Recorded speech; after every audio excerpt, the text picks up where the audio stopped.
يا نهار ابيض على حلاوه وجمال البلوزه دي، تعالوا شوفوا بنفسكم. بصوا حلاوه وتفاصيل البلوزه دي تلبس لارج لو انت بتحبي تلبسي الحاجه اوفر سايز كده، وتلبس اكس لارج و2 اكس لارج كمان يا بنات. خامتها خطيره. بصوا الزراير بتوع الانابيب بتوع اي حاجه بتعدي وانا بصور، وهكمل برضه. بصوا الزراير.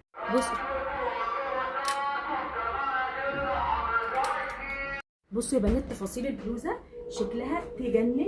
طبعا تنفع معاكي مناسبه جدا، لو انت نازله عايزه تلبسي على بنطلون اسود حطي حزام، ما تحطيش حزام. هكمل برضو. بصوا الراجل اخد في سكر وطالع.